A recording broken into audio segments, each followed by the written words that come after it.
The sex tourism industry is one of the most profitable tourism niches, despite it being illegal in many countries.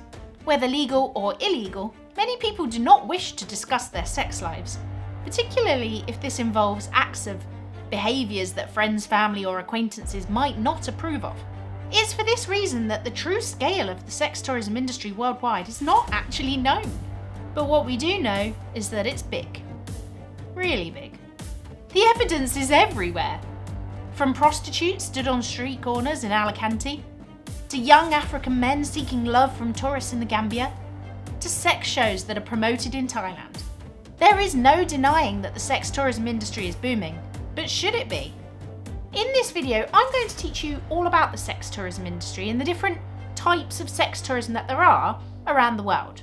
I'm also going to talk about whether it's right or wrong, and I would really like to hear your views on it. So watch this video through to the end, and once you're done, leave me a comment and let me know. Is it right? Is it wrong? Is it somewhere in between?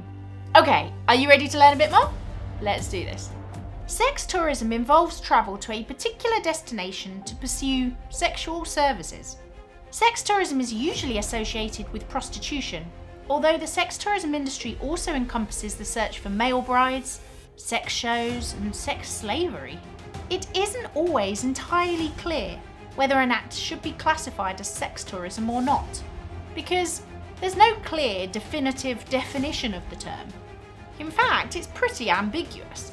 Does one have to engage in commercial activities to be a sex tourist? Does money need to change hands? What about if a person watches a sex show? Or how about if they go for a drink in a bar and there just happens to be a naked lady dancing on the table? Does this make them a sex tourist?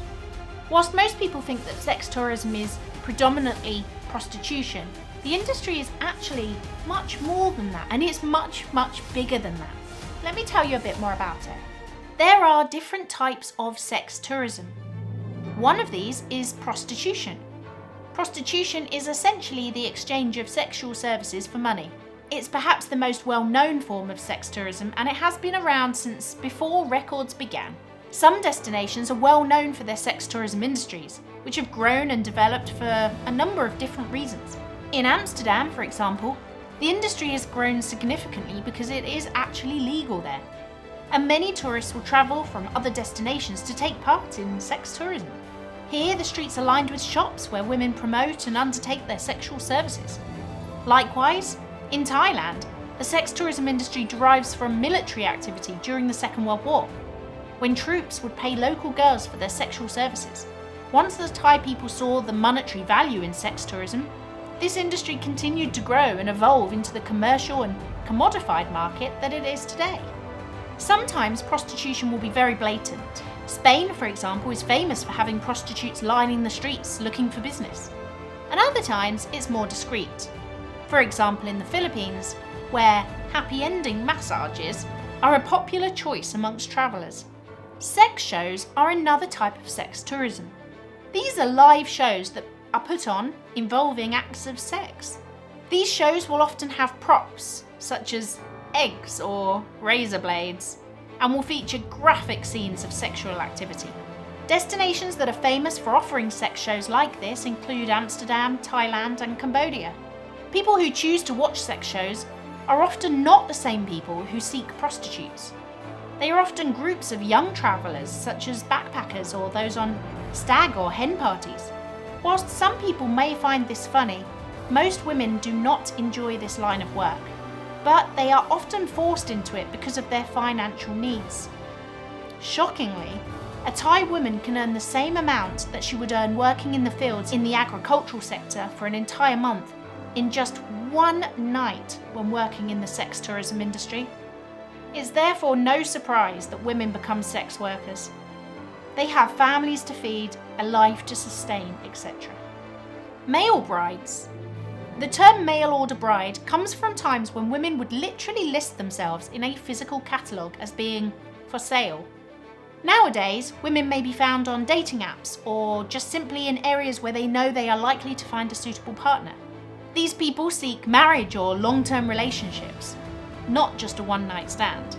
One place that's a common hangout for this is the walking street in Pattaya, Thailand. Here, hundreds of women flock to the area in search of love, and the majority of Western faces are those of middle-aged or elderly white men. A more sinister side of the industry is sex slavery. Sex slavery is when a person is forced to undertake particular sexual activities. Most commonly associated with sex trafficking, people, usually women and sometimes children, are taken against their will and forced to work in the sex tourism industry. According to research by the International Labour Organization, there are 4.5 million people who are victims of forced sexual exploitation worldwide. However, it is difficult to accurately measure the extent of the sex tourism industry due to its covert nature. And the International Labour Organization also claim that the global commercial profits for sex slavery are estimated to be $99 billion. And this then leads us on to child sex tourism.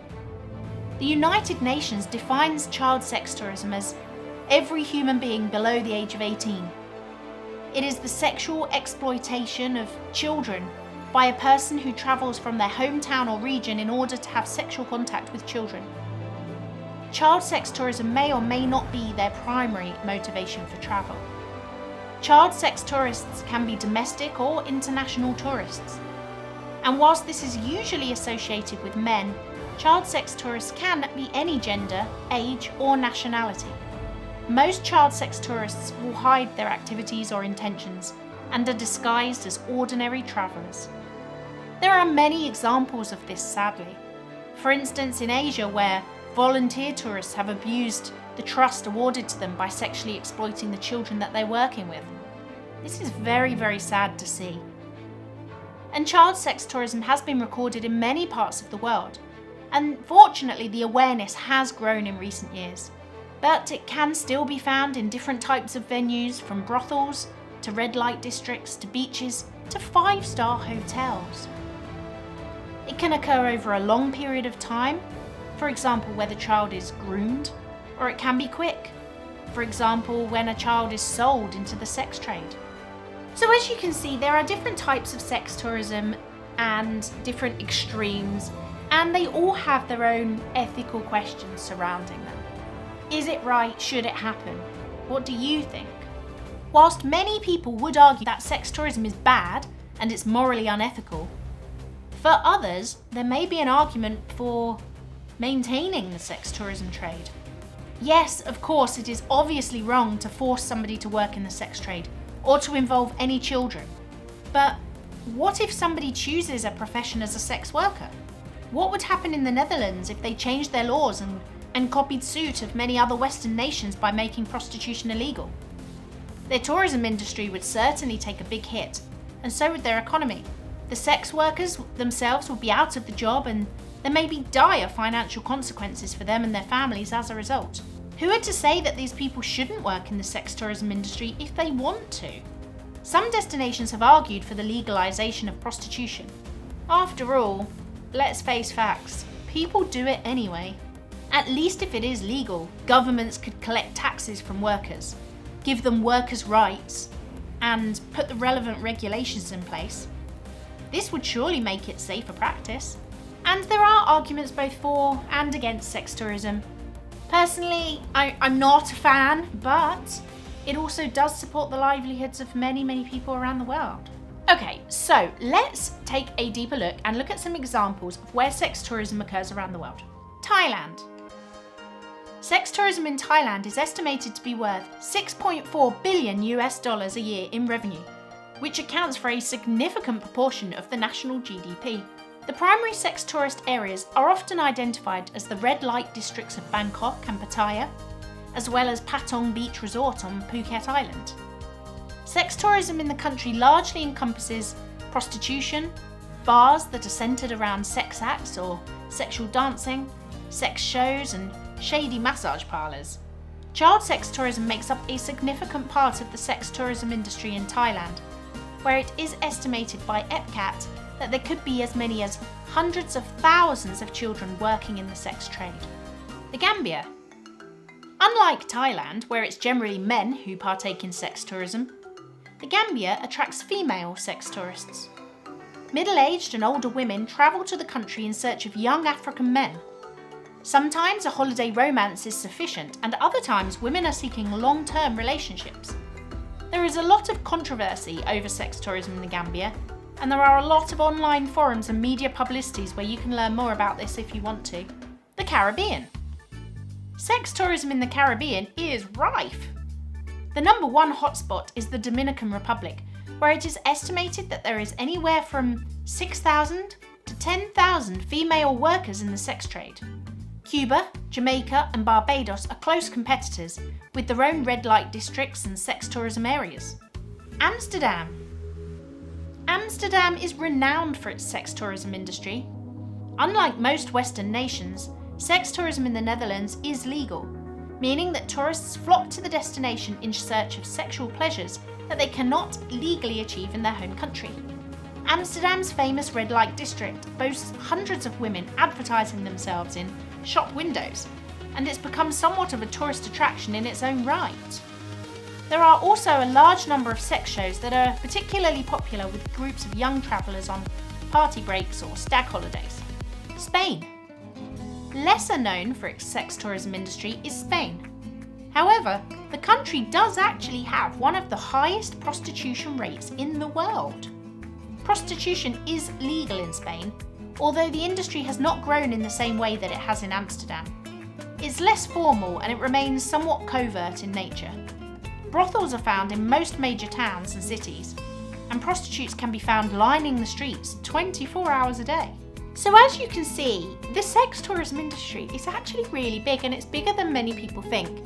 And whilst lots of people instantly think it's bad, when you actually dig a bit deeper, you realise how dependent some people are on it and what the negatives could be if we try to take it away, I guess. Let me know what you think about it in the comments. I really am looking forward to hearing your thoughts.